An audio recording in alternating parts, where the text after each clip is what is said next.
सजाद साहब ने तफसीलन आज की सजाद साहब ने तफसीलन आपके सामने इस दिन के मुद्दा मकसद जो था वो बयान किया और आज का जो ये दौर चल रहा है इस पर भी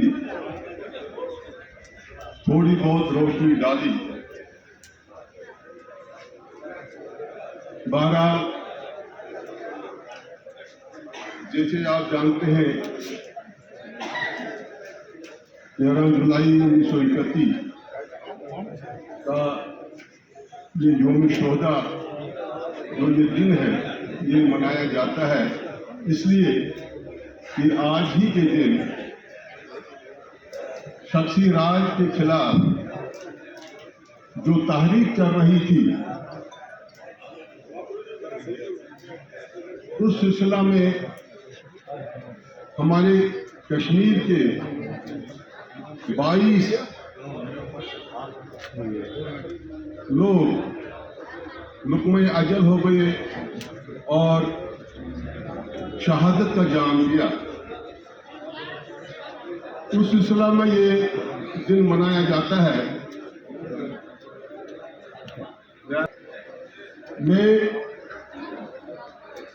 जब घर से आज निकला तो एक नौजवान मुझे रास्ते में मिला, कहने लगे काजी साहब आप कहाँ जा रहे हो? मैं कहा यार आज 13 जुलाई है, यौम शोहदा है। यकीन मानिए उसने कहा कि 13 जुलाई क्या होता है। नौजवानों में आज जो यंग जनरेशन है, मैं आज कहता हूं यंग जनरेशन, इनको इन दिनों की अहमियत और हिफाजत का इल्म ही नहीं है। और 13 जुलाई को छुट्टी होती थी, इसको जानबूझकर इसलिए खत्म किया गया ताकि नौजवानों को, स्कूल के बच्चों को, कॉलेज के बच्चों को ये पता ही नहीं चला ये दिन क्या है। क्यों? क्योंकि अगर 13 जुलाई को छुट्टी होती थी तो बच्चे स्कूल के भी और कॉलेज के भी पूछते थे लोगों से, अपने वालिदैन से, अपने बुजुर्गों से, आज कैसी छुट्टी है? तो फिर वो बुजुर्ग उनको कहते थे कि साहब आज 13 जुलाई है और 13 जुलाई को क्या हुआ।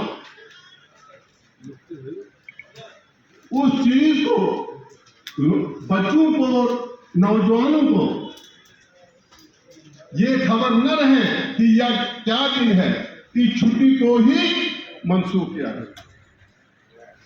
जैसे सजाद साहब ने फरमाया, छुट्टी कैंसिल करने से तारीख नहीं बदलती,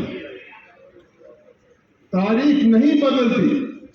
तारीख ने 1931 13 जुलाई को यह लिख लिया है कि आज के दिन 22 कश्मीरी नौजवान शहादत का जाम पी चुके हैं। वो क्यों शहीद हुए? जैसे सजाद साहब ने कहा शख्सी दौर था। अब शख्सी दौर में क्या था? बच्चों को पता ही नहीं शख्सी दौर क्या था। आज के नौजवानों को शख्सी दौर यह था कि उस दिन हमारे कश्मीरी भाइयों से बेगार ली जाती थी। अब आज के बच्चों को कहा कि बेगार क्या है? बेगार इल्म ही नहीं, उसका पता ही नहीं। बेगार ये थी कि कश्मीरियों को बिला मुआवजा, बिला उजरत काम कराया जाता था, रात दिन।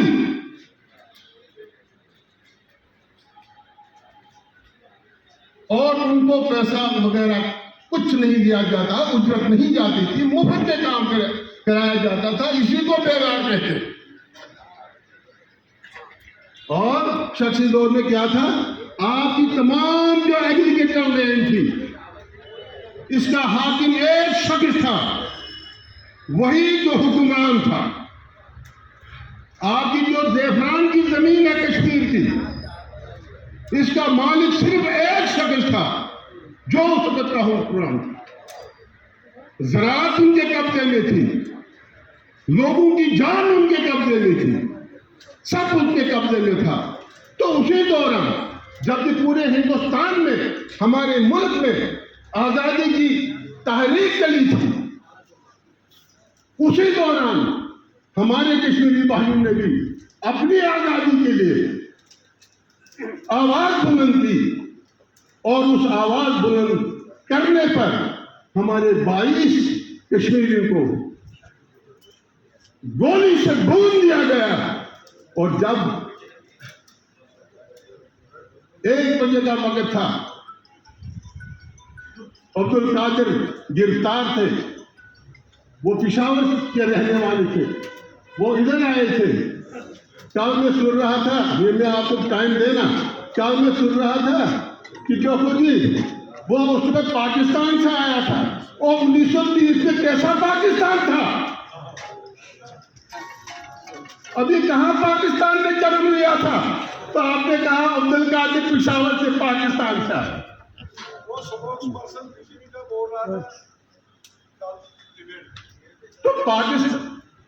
तो पाकिस्तान आपको पहले देखिए, अगर आपको तारीख का इल्म नहीं,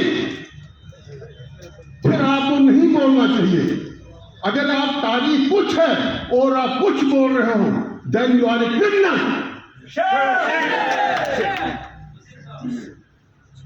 गांधी जी ने आजादी के लिए लड़ा, सुभाष चंद्र बोस जी ने आजादी के लिए लड़ा, अब्दुल कलाम आजाद ने आजादी के लिए लड़ा, बहुत सारे सूरमा थे जिन्होंने लड़ा और आजादी हासिल की। आज हम कहें कि नहीं, गांधी कौन था?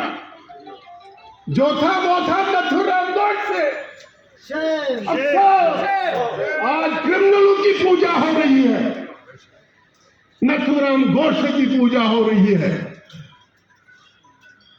हालांकि नथुराम गोडसे वो आरएसएस का मेंबर भी नहीं था। मैंने खुद सुना अटल बिहारी वाजपेयी से उनकी तकरीर में कि ये आज गांधी को छोड़ रहे हैं और नथुराम गोडसे के गीत गा रहे हैं, जो कि आरएसएस का बुनियादी मेंबर था ही नहीं। He was a criminal. और आज उसके गीत गा रहे हो। सवाल यह है, मेरी नौजवान नस्ल जो है, आपको पता होना चाहिए, तारीख का मुताला किया करो। खुदारा, इस मोबाइल की बीमारी ने तुमको खत्म किया। आप फहश और गलत चीजें देखते हो। तारीख पढ़ो, किताबों का मुताला करो, खुदारा मुताला करो, फिर आपको पता चलेगा कि हिंदुस्तान की आजादी किसने हासिल की, कश्मीर की आजादी किसने हासिल की।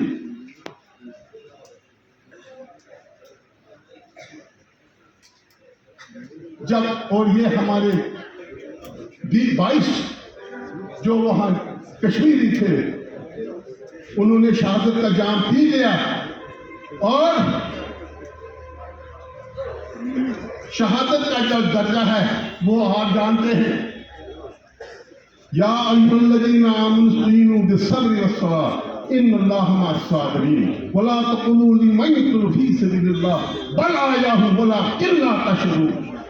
ये जिंदा है, जो शहीद अल्लाह की राह में होता है वो जिंदा है, वो मरते नहीं हैं, वो अमर हैं।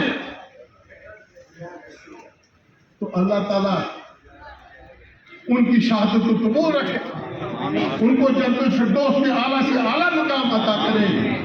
तो मैं अभी काफी लोगों को बोलना है, बहुत कुछ बोलना है, लेकिन मैं कहता हूं कि फिर तो एक चैप्टर खुलेगा। तो बहरहाल अल्लाह ताला उनको गरी की रहमत करे।